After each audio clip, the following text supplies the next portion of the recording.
네, 오늘은 요한복음 쉬운 8번째. 너희가 이제 믿느냐? 너희가 이제 믿느냐? 말씀은 요한복음 16장 20절에서 31절까지입니다. 20절 31절 말씀인데요. 먼저 이 성경 공부를 하기 전에 먼저 우리가 성경에 여러 가지 원칙이 있는데 그 중에 하나가 말씀을 어떻게 적용을 해야 되는가라는 거예요. 말씀을 읽을 때 이렇게 역사적으로 먼저 이거 역사적인 사실이라는 것을 우리가 알아야 되고요. 그 다음에 그것을 교리적으로 적용해야 합니다. 이게 누구에게 말씀하신 것인가? 유대인들에게인가? 아니면 대환란 성도들인가? 아니면 이 교회 시대인가? 이거를 잘 알아야 돼요. 그걸 교리적으로 적용한다고 합니다.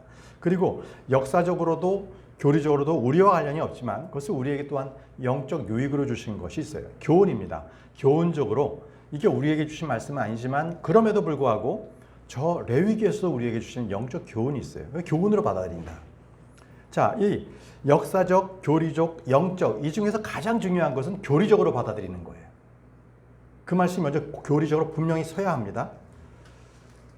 자, 그 다음이 이제 역사적으로 이게 과연 예전에 있었던 그 말씀이다라는 것이고 마지막이 이제 교훈적으로 받아들이는 영적 교훈인 거죠. 근데 모든 말씀을 영적으로만 해석해버리면 풀어 헤치는 사람마다 다 달라요. 그러면 하나님의 말씀을 우리가 공부할 때에는 분명하게 뿌리가 분명해야 돼. 교리가 분명해야 돼. 그리고 나서 교훈을 받아들여야 되는 거지. 요즘 이 세대처럼 이렇게 영적으로만 이 모든 것들을 하다 보니까 한 구절 가지고 설교 말씀이 너무나 다른 거예요.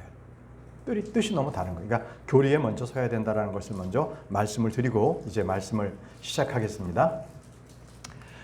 요한복음 16장 20절에서 21절 말씀입니다. 진실로 진실로 내가 너에게 말하노니 너희는 울고 애통할 것이나 세상은 크게 기뻐할 것이라. 그리고 너희는 슬퍼할 것이나 너희의 슬픔은 즐거움으로 변하리라. 여자가 산고를 치를 때면 그녀에게 슬픔이 있으니 그녀의 시각이 이르렀기 때문이라. 그러나 그녀가 아이를 해산하자마자 그녀는 더 이상 그 극심한 고통을 기억하지 아니하니 사람이 세상 속에 태어난 기쁨 때문이라. 자, 우리 주님께서는요, 이제 너희는 슬퍼할지라도 세상은 또 기뻐한다 하셨고요. 그러나 너희조차도 이 슬픔은 즐거움으로 변할 것이라고 말씀을 드렸어요. 이것은 마치 여자가 산고를 치를 때 그녀에게 슬픔이 있지만 이제 해산이 되면 그녀가 그 극심한 고통을 다 잊어버리고 세상에 태어난 그 아이로 인해서 그 기쁨이 있다는 이 말씀을 해주시는 거예요. 자, 먼저 너희는 슬퍼할 것이나 너희의 슬픔은 즐거움으로 변하리라. 이 말씀을 보시면요. 먼저 역사적입니다. 역사적으로 이것은 역사적으로 이미 다락방에서 모여있던 제자들에게 이루어졌던 그 오순절 날 때에 성령이 임함으로써 그들이 예수 그리스도께서 십자가에 달려 죽으셨지만 그분이 부활하셨고 성령께서 오심을 그들이 알았기 때문에 그 성령님으로 말미암아 그들의 슬픔이 즐거움으로 변했다는 거예요. 역사적으로 먼저 그렇습니다. 그리고 교리적으로는요. 이 말씀은 앞으로 주님의 재림 때에 이루어질 말씀입니다. 주님께서 다시 오시면은 이 세상에서 겪고 있는 모든 이 슬픔은 즐거움으로 변한다는 거예요. 그때 즐거움으로 변합니다. 그때 주님께서 우리에게 평안을 주시거든요. 요한복음 14장 27절 말씀에 내가 너희에게 평안을 남겨두나니 곧 내가 너희에게 주는 나의 평안이라. 이는 너희에게 세상에 주는 것과 같지 않은 평안을 주노라. 너희 마음이 근심하지 않게 하고 그 마음이 무서워하지도 않게 하라. 내가 너에게 세상에 주는 것 같지 않은 평안을 준다고 말씀하셨습니다. 이것 역시 역사적으로 적용을 할 때는 오순절 때 바로 성령께서 임하셨을 때 그들은 기쁨으로 성령님을 다 받았습니다. 역사적으로 적용한다라고 할 때 이제 그 말씀을 드리는 거고요. 다시 요한복음 16장 21절 본문으로 돌아가서요. 그녀가 아이를 해산하게 되자마자 그녀는 더 이상 그 극심한 고통을 기억하지 아니하니라고 했습니다. 자, 이 말씀은 말씀드린 대로 그리스도의 교리, 그리스도의 재림 때에 교리적으로 적용할 구절입니다. 여기서 이제 그 교리는 뭐가 되냐면 이 여인이에요. 이 여인이 이스라엘입니다. 이스라엘. 주님께서 앞으로 장차 대환란 때에 이스라엘에게 주시는 말씀이에요. 그들이 대환란을 겪으면서 해산의 고통을 겪거든요. 그러다가 그들이 14만 4천 명의 각 지파별 다 해서 12,000명씩 해서 14만 4천 명이 되고 그들이 이제 주의 복음을 왕국 복음을 전하죠. 자, 그리고 나서 예수 그리스도께서 오셨을 때에 그들은 이제 그 모든 극심한 고통을 기억하지 않는 그런 상태가 되는 거예요. 자, 한번 이 여인이 이제 이스라엘인데 한번 보죠. 계시록에 나옵니다. 계시록 12장 1절과 2절 보시면요. 그리고 하늘에 한 위대한 이적이 나타났으니 한 여자가 해로 옷 입혀져 있고 달이 그녀의 두 발 아래에 있었으며 여기서 그 여자는요. 이스라엘입니다. 이스라엘. 그녀의 머리 위에 12별로 된 왕과 나라가 씌워져 있었더라. 자, 12별, 12지파입니다. 그죠? 그리고 아이를 잉태한 그녀가 출산으로 산고를 치며 울부짖었고 해산하게 되어 고통스러워하였더라. 여기서 잉태한 그녀의 아이는요. 바로 이스라엘 바로 그 민족들입니다. 그들이 그 지파별로 해서 14만 4천 명이 이제 그리스도로서 새롭게 태어나는 거죠. 그래서 대환란 때 그들이 주의 왕국의 복음을 그들이 또 전하게 되는 거죠. 그녀가 출산으로 산고를 치르며 울부짖었고라고 했습니다. 그렇죠? 자, 그 다음 말씀도 한번 볼게요. 계시록 12장 5절 6절에서도 이윽고 그녀가 이스라엘입니다. 한 남자아이를 출산하였는데 여기서는 한 남자인데 이사야에서는 남자들이라고 되어 있습니다. 그래서 이것은 복수로 되어 있는데 여기서는 어쨌든 그 전체 무리를 한 남자아이라고 되어 있습니다. 그는 철장으로 모든 민족들을 다스릴 자라. 그런즉 그녀의 아이가 하나님께로 그리고 그분의 왕 보좌로 붙들려 올라갔더라. 이 말씀만 보면 혹시라도 이 남자아이가 예수 그리스도를 예표하는 것이 아닌가 말씀하시는 것이 아닌가라고 할 수 있지만 이것은 이사야서와 함께 비교를 해보면 이 철장으로 모든 민족을 다스릴 자들은 바로 14만 4천의 이스라엘 백성들을 얘기하고요. 그들은 이제 대환란 때 휴거됩니다. 그분의 보좌로 붙들려 올라갑니다. 그래서 이스라엘 백성들을 말하는 거고요. 그리고 그 여자가 광야 속으로 도망쳤는데 이스라엘이 이제 페트라로 도망가는 겁니다. 그곳에는 하나님께로부터 예비된 처소가 그녀에게 있었으니 그들로 하여금 거기서 1260일 동안 그녀를 먹이려 하심이라. 3년 반 동안 극심한 대환란 때에 하나님께서 그들을 바로 광야 가운데서 그들을 지켜주십니다. 먹을 거 주세요. 자, 그래서 여기서 다시 본문 말씀에서 요한복음 16장 21절에 그녀가 아이를 해산하자마자 그녀는 더 이상 그 극심한 고통을 기억하지 않는다고 했습니다. 그렇게 돼 있어요. 그녀는 더 이상 그 극심한 고통을 기억하지 아니한다. 왜 그녀는 더 이상 그 극심한 고통을 기억하지 아니하게 될까? 바로 그 해산의 그 산고를 거친 뒤에 아이가 태어났을 때 그녀가 그 고통을 잊는 것처럼 바로 그럴 때가 온다는 거죠. 그것은 우리가 로마서에 보게 되면 그 말씀이 나옵니다. 로마서 8장 18절에서 23절 말씀을 중간중간 제가 이렇게 필요한 구절만을 모아봤는데요. 그건 이렇게 되어 있습니다. 이는 이 현 시대의 순환들이 우리 안에 나타날 영광과 비교될 만한 가치가 없다고 내가 간주하기 때문이라. 현재의 순환들 있잖아요. 많이 겪는 이 고통들은 장차 나타날 그 영광과는 비교가 될 수 없어요. 그래서 잠시 받는 이 고통은 앞으로 우리가 받는 그 아주 이 중량 있는 그 영광에 비하면 아무것도 아니라는 거예요. 창조물 그 자체도 썩어짐의 속박에서 구해짐을 받아 하나님의 자녀들의 영광스러운 자유에 이를 것이기 때문이라. 썩을 그 모든 속박으로부터 죄의 속박으로부터 다 그것을 풀려나요. 자유롭게 된다는 거죠. 이는 창조세계 전체가 지금까지 고통으로 함께 신음하며 산고를 치르고 있음을 우리가 알기 때문이라. 우리뿐만이 아니라 죄로 인해서 우리뿐만이 아니라 땅도 그렇고요. 모든 자연 만물이 다 죄로 인해서 신음하고 있다는 거예요. 언제까지? 그리고 그들뿐 아니라 성령의 첫 열매들을 소유한 우리 자신도 그러하니 바로 우리 스스로도 우리 자신 안에서 신음하며 입양을 기다리고 있다는 거예요.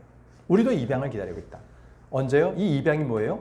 바로 우리가 주님께서 오실 때에 그때 우리가 새 몸을 입죠. 천상의 몸을 입죠. 예수 그리스도와 같은 영광스러운 몸을 입잖아요. 바로 그때를 우리를 입양을 한다는 거죠. 우리는 지금 입양을 받았지만 완전히 입양이 되는 것은 바로 그때예요. 그때가 언제냐? 우리 몸의 구속입니다. 우리 몸은 지금 썩을 몸이에요. 그래서 무덤 들어가면 썩습니다. 그런데 그때 주 예수 그리스도께서 저 공중에 나타나실 때에 그때 우리 몸은 구속받습니다. 우리 몸이 변해요. 지금까지 흙으로 되어 있는 썩는 몸이 아니라 그때는 썩지 않는 영원한 몸, 천상의 몸을 우리가 입게 된다는 거죠. 그래서 지금까지 우리가 받은 그 모든 고난들, 이것들은 우리가 지금 심히 과중하고 무겁게 느껴지지만 그렇지 않다는 거예요. 이건 너무나 잠시 있을 것이고 너무나 가볍다는 거예요. 앞으로 우리가 받게 될 그 영광과 몸의 구속과 이런 것들을 그때 받는다면 지금은 아무것도 아니다. 이건 아무것도 아닌 고난이다. 염려하지 말아라는 주님의 위로의 말씀입니다. 자, 이제 본문으로 다시 돌아가세요. 요한복음 16장 22절에 그런즉 너희가 이제 이런 이유에서 슬픔을 지니는 것이라. 그러나 나는 너희를 다시 보리라. 그리하면 너희의 마음이 크게 기뻐하고 아무도 너희의 즐거움을 너희에게서 빼앗지 못하리라. 지금 말씀하시잖아요. 너희가 이런 이유에 슬픔을 지니는 것이라. 그러나 너희는 나를 다시 보리라. 그리하면 너희 마음이 크게 기뻐하고. 그러니까 지금에 있는 슬픔이나 고난은 장차 있을 영광과는 비교할 수 없다. 지극히 지금의 고난은 가벼운 것이라는 것을 주님께서는 계속 말씀을 하고 계세요. 고린도후서 4장 17에서 18절 말씀에 이는 한순간에 불과한 우리의 가벼운 고난이 우리를 위하여 훨씬 더 월등하고 영존하는 영광의 중량을 이루기 때문이라고 말씀하세요. 그래서 반면 우리는 보는 것들을, 우리 이 세상에서 지금 겪고 있는 이런 것들을 보지 않고 오히려 보이지 않는 것들을 바라보느라 저 하늘에 있는 걸 우리가 바라보는 거예요. 그 소망은 실체입니다. 그 실체가 되는 것은 우리가 믿음 때문에 그래요. 믿음이 있기 때문에 그 소망은 실체가 됩니다. 이는 보이는 것들은 일시적인 것이지만 보이지 않는 것들은 영존하기 때문이라. 아멘입니다. 우리는 이 약속, 이 소망을 가지고 삽니다. 본문으로 다시 돌아가겠습니다. 요한복음 16장 23절 말씀입니다. 그리고 그날에는 너희가 나에게 아무것도 묻지 아니하리라. 진실로 진실로 내가 너에게 말하노니 무엇이든지 너희가 나의 이름으로 아버지께 구하면 그분께서 그것을 너희에게 주시리라. 자, 무엇이든지 너희가 나의 이름으로 아버지께 구하면 그분께서 그것을 너희에게 주시리라 라고 말씀하셨습니다. 이교도들은요, 모하메드 이런 종교들은 기도를 하지만 그들은 하나님 아버지께 기도하지 않습니다. 자기네들은 알라신을 위해서, 모하메드를 위해서 기도하는 거죠. 이 마찬가지예요. 구원받지 못한 그 교회 나오는 교인들도요,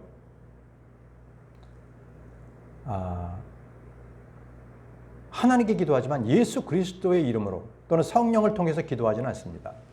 이게 문제예요. 그러니까 초신자가 교회에 나와서 이제 구원받고 이렇게 하는 건 바람직한데 그게 너무 오랫동안 하게 되면 그게 이제 종교 생활에 대해서 위험합니다. 요한복음 14장 14절에 너희가 나의 이름으로 어떤 것이든 구한다면 내가 그것을 행하겠노라고 하셨습니다. 여러분, 너희가 나의 이름으로, 이거 굉장히 중요한 거 말씀드릴게요.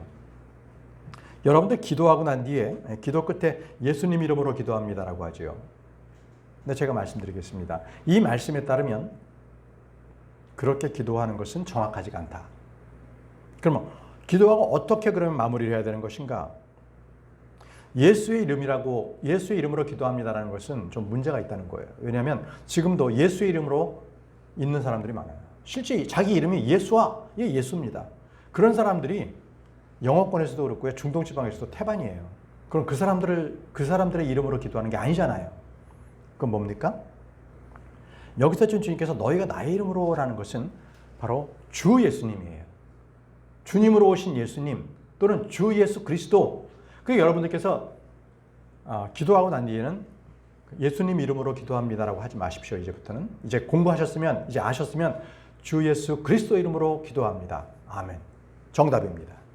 왜? 주 그리스도, 이것이 들어가야 그분이 바로 주권을 갖고 계신 하나님이시라는 거예요. 우리는 하나님의 이름으로 기도하는 것이지 사람의 이름, 그 자체의 이름으로 기도하지 않습니다. 이해되시죠? 그래서 항상 주 예수 그리스도. 저도 기도할 때 끝날 때 항상 주 예수 그리스도 이름으로 기도합니다. 이렇게 하지 예수님 이름으로 기도합니다라고 하지 않거든요. 자, 이제 오늘 우리 공부하신 분들은 항상 이걸 기억하시면 됩니다. 이렇게 해서 배워나가는 거죠. 자, 이제 주님께서는 나의 이름으로 어떤 것이든 구한다면 내가 그것을 행하겠다고 말씀하셨거든요. 이토록 기도 생활이라는 것은요, 그리스도인들에게 굉장히 중요합니다. 기도는 주님과의 교제하는 거예요.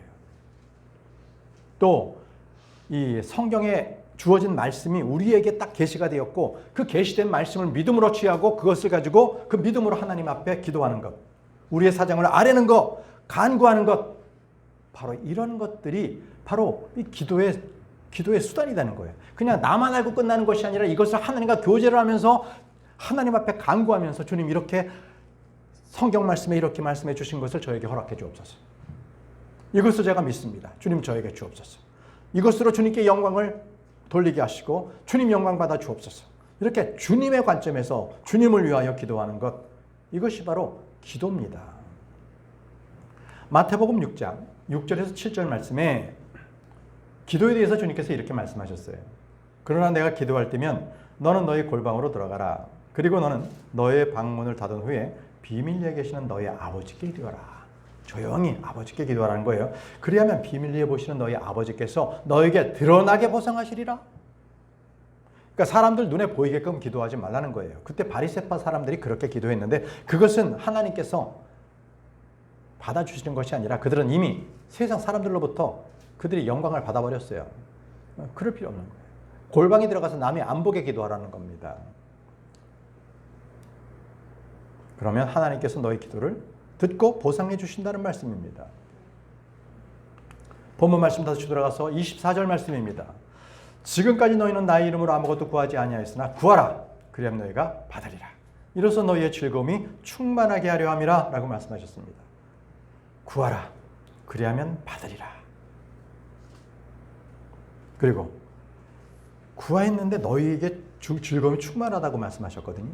자, 이 충만함, 기도 안에도 충만하다? 이거는 기도와 기쁨이 연관된다는 겁니다. 사도 바울이 이렇게 말했습니다. 데살로니가전서 5장 16, 17절. 항상 기뻐하라. 기뻐하라. 끊임없이 기도하라. 기뻐하라. 기도하라. 동격으로 동일하게 가져가는 거예요. 기도하면 기뻐할 수 있는 거예요. 그리고 다시 한번 이렇게 사도 바울은 권면합니다. 빌립보서 4장 6절. 아무 일에도 염려로 가득 차지 말라. 다만 매사에 기도와 간구로 감사를 드리면서 너희의 요청들이 하나님께 알려지게 하라. 자, 기도에 대해서 말씀하고 있는 거거든요. 이 말씀을 보게 되면 염려하지 말라라는 거예요. 기도하면 염려하지 말라. 매사에 기도와 간구로 감사를 드리면서, 자, 그럼 이 말씀은 기도는요, 기쁨의 수단입니다. 감사의 통로입니다. 그러면 역으로 말씀드려 볼게요. 여러분들 중에 지금 염려와 근심과 걱정이 있습니까? 그러면 그가 기도하지 않았다는 겁니다. 기도하면 감사가 넘치게 된다는 거예요. 염려와 근심 걱정이 있는 분들은 기도하세요. 그러면 하나님께서 그 간구를 들어주시고 기쁨으로 주십니다. 다 들어주시고 내 마음의 염려를 다 몰아내 주십니다. 그게 기도입니다. 자, 다시 본문 말씀 들어서 25절 말씀입니다. 자, 이런 것들을 내가 너희에게 잠언들로 말하였느니라. 그러나 그때가 오나니 내가 너희에게 더 이상 잠언들로 말하지 아니할 때라. 그러나 내가 아버지에 관하여 너희에게 명료하게 보이리라. 이렇게 말씀하셨습니다. 자, 더 이상 잠언들, 프로버브, 그러니까 비유, 이런 것들이죠. 이런 것들로 말하지 않고 이제 명료하게, 아버지에 관해서 명료하게 말씀하시겠다고 말씀하셨어요. 자, 이 말씀 뭐냐면 조금 전, 우리가 지난주에도 배웠던 말씀을 보게 되면 주님께서는 계속 비유로 말씀하셨거든요. 어떤 비유로 말씀하셨냐면 잠시 후에 너희가 나를 보지 못하리라. 그리고 잠시 후에는 너희가 나를 보리라. 이런 식으로. 앞뒤의 말들이 완전히 다르잖아요. 바로 그런 식으로 잠언들, 그러니까 비유처럼 그렇게 말씀하셨어요. 그러니까 그걸 못 알아듣잖아요. 그리고 좀 전에도 뭐라 그러셨어요? 상고의 고통, 그렇지만 기쁨이 있다. 이렇게 말씀하셨잖아요. 비유로 말씀하신 거예요. 잠언들로 말씀하신 거예요. 자, 그런데 이제는 주님께서요, 부활 이후에는 주님께서 이러한 잠언들로 말씀하지 아니하시고 분명하게 말씀하시겠다는 거예요. 분명하게 말씀을 하나하나 자세하게 설명해 주겠다는 겁니다. 자, 그것이 먼저 엘리야란다. 엠마오로 가는 그 제자들에게 주님께서 분명하게 나타나셔서 자세하게 설명해 주셨습니다. 누가복음 24장 27절 말씀입니다. 누가복음 24장 27절. 그리고는 그분께서 모세와 모든 예언자들로부터 시작하여 성경 기록들에서 자신에 속한 것들을 그들에게 자세히 설명하셨더라. 자, 두 제자에게 그들이 이제 예수 그리스도께서 십자가에 못 박혀 죽으시고 그들이 그 사건을 목격하고 이젠 그들은 이제 예루살렘에서 조금 떨어져 있는 바로 그 한 도시로 그들이 이동하고 있어요. 엠마오 마을을 가는 중에 예수님을 만났는데 예수님께서 자세하게 그리스도가 누구신지에 대해서 그 모세와 예언자들의 그 책을 통해 가지고 정확하게 설명하신 거예요. 이제 비유로 말씀하지 않는 거예요. 부활하시고 난 이후에는. 주님께서 제자들에게도 그렇게 하셨습니다. 성경을 통해서 깨닫게 해주세요. 누가복음 24장 45절 말씀에 그때 그분께서 그들이 성경 기록들을 이해하도록 그들의 지각을 열어주셨으며 성경 기록에 있는 말씀처럼 정확하게 그렇게 이해할 수 있도록 우리에게 말씀해 주시는 분이십니다.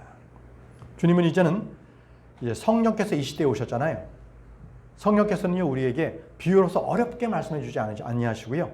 성경 말씀 있는 그대로 우리에게 분명하게 그 빛을 계시해 주심으로 해서 우리가 바로 알아들을 수 있도록 그렇게 직접적으로 자세하게 가르쳐 주십니다.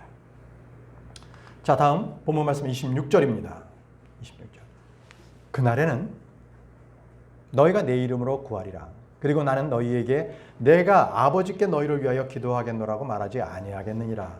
자, 이제 그날에는 너희가 내 이름으로 구하는데 그때부터는 내가 너희를 위해서 기도하지 않겠다는 거예요. 자, 이게 무슨 말씀이냐면요. 주님께서는 이제 중보자가 되시는 거예요. 그래서 우리가 주 예수 그리스도 이름으로 기도하잖아요. 그러면 그분께서 나의 중보자가 돼서 그것을 하나님 아버지께 알리겠다는 거예요. 그러니까 나 대신에 대신 기도해 주시는 것이 아니라 이젠 나의 기도를 그대로 받아서 하나님 아버지께 중보자로서 그것을 올려드리는 그런 역할을 하시겠다는 겁니다. 얼마나 참을 우리에게 하나님 아버지를 직접적으로 우리가 간구할 수 있는 놀라운 특권을 우리에게 주셨는지 몰라요. 그러니까 로마 캐톨릭처럼 뭐 마리아를 통해서 뭐 이렇게 기도해야 된다 라든지 아니면 성인을 통해서 기도해야 되는지 이건 다 잘못된 거죠. 네, 주님은 그렇게 말씀하지 않으셨어요. 내 이름으로 구하면 너희들이 직접 하나님 아버지께 아뢰을 수 있고 내가 그것을 중보자로서 그것을 하나님께 알려드리겠다. 나는 따로 너희들을 위해서 기도하지 않겠다라고 말씀하고 계시는 겁니다. 자, 다음 구절 27절입니다. 요한복음 16장 27절. 이는 아버지께서 친히 너희를 사랑하시기 때문이니. 이제 예수 그리스도를 믿는 자들은 아버지께서 사랑하시기 때문에 바로 아버지께 나갈 수가 있어요. 아버지께 간구할 수 있다는 거예요. 이제는 예수 그리스도께서 나를 위해서 간구해 주신 것이 아니라 내가 직접 아버지께 나갈 수 있다는 거예요. 너희가 나를 사랑하였고 내가 하나님께로부터 나온 것을 믿었기 때문에 아버지께서 너희를 사랑한다는 거예요. 자, 그럼 여러분 이제 많은 사람들이 속고요. 많은 사람들이 거짓말하는 게 있어요. 뭐냐면 지금의 많은 교회들이 이렇게 합니다. 하나님은 사랑이십니다. 그래서 하나님은 당신을 사랑하십니다. 이러한 CCM도 있죠. 당신은 사랑받기 위해 태어난 사람. 다 거짓말입니다. 이 말씀에 의하면 다 거짓말이에요. 하나님은 그들을 사랑하지 않습니다. 속지 마세요. 많은 사람들을 속이고 있거든요. 하나님을 사랑하시기 때문에 이 세상도 사랑하십니다. 예전에 사랑하셨어요. 우리 주님께서는요. 바로 예전에 요한복음 3장 16절이 그거예요. 지금도 세상을 사랑하시는 것이 아니라 예전에 사랑하셨기 때문에 언제? 갈보리 십자가에서. 그때 세상을 사랑하셔서 모든 해결책을 내놓으셨어요. 이제는 그 해결책을 따라가야만 사랑받습니다. 그 해결책을 따라가지 않는 자들은 하나님께서 저주하시고 미워하십니다. 어떤 자들만 사랑해요? 너희가 나를 사랑하였고 내가 하나님께로부터 온 것을 믿는 자들. 예수 그리스도께서 하나님이시다라는 것을 믿는 자들, 그들만 주님께서 사랑하십니다. 그렇지 않는 모든 자들은요, 그들을 저주합니다. 주님은 그들을 미워하세요. 고린도전서 16장 21절 보세요. 고린도전서 16장 22절. 아나테마 마라나타. 누구든지 주 예수 그리스도를 사랑하지 아니하면 그는 저주받을지어다. 우리 주께서 오시리라. 이게 저주받을지어다. 이것이 바로 아나테마입니다. 주여 우리 주께서 오시리라. 이게 마라나타입니다. 여기 지금 말씀을 그대로, 음력을 그대로 해석까지 해놨잖아요. 저주받을지어다. 누가 저주받아요? 주 예수 그리스도를 사랑하지 아니하면, 다시 말씀드리면 믿지 아니하면 그는 저주받을지어다예요. 결코 하나님께서는 모든 사람을 사랑하셔서 당신은 사랑받기 위해서 태어났다고 그렇게 말씀하지 않습니다. 거짓 복음에 속지 마시기 바랍니다. 본문 말씀 돌아가겠습니다. 28절 말씀입니다. 내가 아버지께로부터 나왔고 세상 속으로 왔노라. 다시금 나는 세상을 떠나 아버지께로 가노라라고 말씀합니다. 다시금 나는 세상을 떠나서. 이 말씀은요, 죽고 부활하신다는 겁니다. 왜요? 그분께서는 우리의 모든 죄를 위해서, 죄 때문에 죄가 되고 저주가 되신 분이십니다. 그분께서는 우리의 죄를 짊어지시고요, 우리의 모든 저주를 담당하셨기 때문에 그렇습니다. 갈라디아서 3장 13절 말씀 보십시오. 갈라디아서 3장 13절. 그리스도께서 우리를 위하여 저주가 되시어 율법의 저주로부터 우리를 구속하셨느니라. 우리를 위해서 저주가 되셨습니다. 이는 기록하기를 나무에 달리는 모든 이마다 저마다 저주를 받느니라 하기 때문이라. 나무 십자가에 달리는 모든 자마다 저주를 받는다고 말씀하셨습니다. 본문 말씀으로 돌아가세요. 이제 29절에서 30절 말씀 보겠습니다. 요한복음 16장 29절 30절. 그분의 제자들이 그분께 같이 말씀드렸더라. 보소서, 이제 당신께서는 명료하게 말씀하시고 잠언으로 말씀하지 아니하시나이다. 이제 당신께서 모든 것을 아시고 어떤 사람이 당신께 묻는 것을 필요로 하지 아니함을 우리가 확실히 아나이다. 이제 직접적으로 말씀하시니까, 잠언들로 말씀하셔서 사람들이 알아듣지 못하게 안 하시니까 우리가 그것을 확실히 안다고 고백하고 있습니다. 제자들이 고백합니다. 이것을 통하여 우리는 당신께서 하나님께로부터 나오셨음을, 다시 말씀드리면 하나님이심을 믿나이다. 이렇게 했습니다. 이게 제자들의 고백이에요. 우리가 확실히 아나이다. 확실히 우리가 믿나이다. 이제 제자들의 마음에도 믿음이 생겼습니다. 주님께서 누구시고 주님께서는 하나님의 아들이심을 분명하게 그들은 믿게 되었던 겁니다. 자, 이런 제자들의 고백은 이전에도 몇 차례 있었습니다. 요한복음 6장 68절에서 69절에도 보시면요, 제자들이 시몬 베드로가 특히 이렇게 고백했습니다. 우리는 당신께서 그 그리스도시요 살아계신 하나님의 아들이심을 믿으며 확신하나이다. 자, 여러분, 여기서 그의 고백을 한번 보십시오. 주님은 누구예요? 그리스도시라 그랬습니다. 그리스도, 그리고 하나님의 아들. 다시 말씀드리면 주님이라는 거예요. 주님. 자, 주님은요, 하나님 아버지, 그 다음에 아들 하나님, 그 다음에 성령 하나님. 이 세 분을 합쳐서 한마디로 주님, Lord, 주님. 왜 우리가 주님 그러면요, 세 분을 말씀드리는 거예요. 그래서 여기 살아계신 하나님의 아들이라는 것은 아들 하나님이신데 그분을 주님이라고 부르는 거예요. 그래서 우리가 기도할 때 주 예수 그리스도 이름으로 기도합니다라고 하는 것이 여기에 다 들어가는 거죠. 이해되시죠? 예수님의 이름으로 기도합니다라면 지금도 예수라는 사람이 천지에 다 있는데 사람의 이름으로 기도하는 게 아니라는 거예요. 거기에 바로 주, 세 분의 하나님, 그리고 그리스도, 메시아, 그리고 인간의 이름을 가지신 예수 이름으로, 이렇게 세 가지가 딱 합해 있어야 정확하게 그분의 이름으로 기도하는 겁니다. 아시겠죠? 자, 요한복음 16장 31절입니다. 오늘 끝절인데요. 끝절인데 몇 가지만 말씀을 드리겠습니다. 예수님께서 그들에게 대답하셨느니라. 너희가 이제 믿느냐? 너희가 이제 믿느냐라고 말씀하셨습니다. 이제 주님께서 우리가 믿나이다 라고 제자들이 고백하니까 너희가 이제 믿느냐라고 말씀하신 거예요. 다시 말씀드리면 그동안의 제자들의 믿음은요, 매우 연약했다는 겁니다. 언제든지 흔들릴 수 있는 그런 믿음을 가졌다는 것을 주님께서 확인하고 계시는 겁니다. 정확하게 이제 너희가 믿느냐? 이렇게 말씀하시는 거죠. 근데 여러분 이거 아셔야 돼요. 우리가 처음 예수 그리스도를 믿는다고 해서 완전한 믿음을 갖기는 어렵습니다.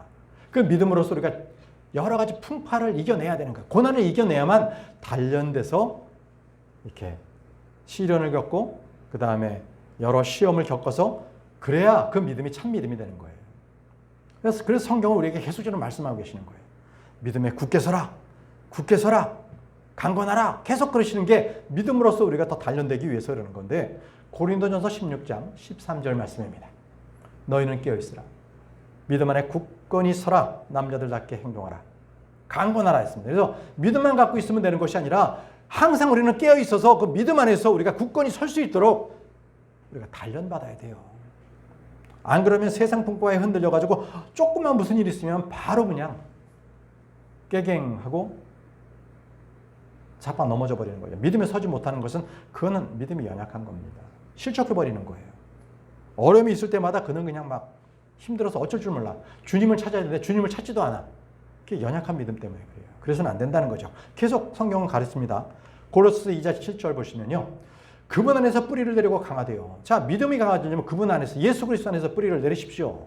말씀의 뿌리를 내리세요. 그래야 열매를 맺죠. 그래야 자라나죠. 믿음 안에서 확고하게 세워지라고 주님께서 말씀하십니다. 이것이 바로 주님께서 우리가 믿음 안에서 성장하라는 거예요. 견고하게 서라는 겁니다. 우리는 믿음에 굳게 서야만 마귀의 그러한 집요한 공격에 우리는 거기에 대적할 수가 있어요. 믿음이 흔들리지 않습니다. 그래야만. 베드로전서 5장 9절 말씀 보면요. 세상 속에 있는 너희 형제들에게 동일한 고난들이 이루어진 줄을 아노니 믿음 안에서 흔들림 없이 그에게 저항하라. 믿음 안에서 흔들림 없이 마귀에게 저항하라는 거예요. 마귀에게 그냥 쫓겨서 도망가지 말고. 어떻게 우리가 저항할 수 있어요? 천신갑주 입으면 되잖아요. 진리의 허리를 띠고요. 믿음의 우리가 방패를 가지고요. 말씀을 우리가 검으로써 그죠? 소망의 투구를 쓰고요. 이렇게 전신갑주를 입으면서 마귀에게 대항해 보십시오. 마귀가 쫓겨나요. 그래서 어떤 일이 있었을 때 우리가 그냥 죄로 그냥 완전히 내가 타협해가지고 죄 짓지 말고 그 죄에 바로 저항하십시오. 그럴 때 점점 믿음이 자라나게 되는 거예요. 그때 주님께서 기뻐하시는 거죠. 자, 그래서 사람들이 저는 믿겠습니다. 예수님 믿으세요? 예, 저 믿습니다. 자, 이렇게 해서 그냥 끝나는 게 아니에요. 중요한 것은 믿는다면요, 그 믿음에 대해서는 선한 고백이 함께 따라야 되는 거예요. 믿음에 선한 고백이 없으면 그것은 완전하게 확고하게 쓴 믿음이 아니라는 겁니다. 히브리서 기자가 그렇게 권면했어요. 믿음이 있는 자들은 어떻게 하라? 히브리서 10장 23절. 우리가 흔들림이 없이 우리 믿음에 관한 고백을 굳게 붙잡자. 이는 약속하신 분께서 신실하시기 때문이라. 자, 믿으면은요, 믿음에 대한 선한 고백이 따라갑니다. 고백이 없는 믿음은요, 가짜 믿음이에요. 그래서 여러분들, 교회에서도요, 어떤 분이 오셨는데, 참으로 그분들하고 이렇게 대화를 나눠보면 아주 딱한 분들이 많아요. 자기의 의가 그냥 막 앞서가지고 내가 막 전도를 어떻게 했고요. 막 이러면서 그냥 그거에 그냥 광신도가 된 거야. 그러나 그에게는 예수 그리스도가 안 나타나. 자기가 잘난 것만, 그것만 나타나는데 그거는요, 믿음이 없는 사람들입니다. 정말 믿음 있는 사람들은 자기의 선한 고백이 있어요. 믿음의 고백이 있습니다. 제가 예수 그리스도로 인해서 과거에는 어떠한 사람이었는데 제가 이렇게 변했습니다. 예수님의 은혜였습니다. 저는 지금 그 은혜 가운데서 삽니다. 이런 믿음의 고백이 있어야 되는 거예요. 그냥 자기 잘난 맛에 계속 그걸 떠들면은 그것은 잘못된 믿음입니다. 여러분들께서 올바른 믿음을 갖고 계신다면 그 믿음에 대해서는 그 확신을 버리지 마십시오. 그 소망을 버리지 마십시오. 왠지 아십니까? 그 믿음에는요, 여러분들에게 보상의 삭시 약속되어 있기 때문에 그렇습니다. 분명히 주님께서 그것을 약속하셔서 우리에게 말씀하셨어요. 히브리서 10장 35절입니다. 그러므로 너희의 확신을 내던지지 말라. 그것은 크나큰 보상의 삭시 있느니라. 이것입니다. 우리가 믿음에 대한 확신을 가지고 있다면, 주 예수 그리스도에 대한 믿음이 확신하다면 그것을 내던지지 마십시오. 내 동댕이 쳐서 버리지 마세요. 항상 그것을 굳게 붙드는 확신이 우리에게 있다면 주님께서 약속하셨어요. 너에게 크나큰 보상의 싹시 있다. 우리는 그 소망을 가지고 살아갑니다. 오늘 성경 말씀 공부는 여기까지 하겠습니다. 기도하고 마치도록 하겠습니다.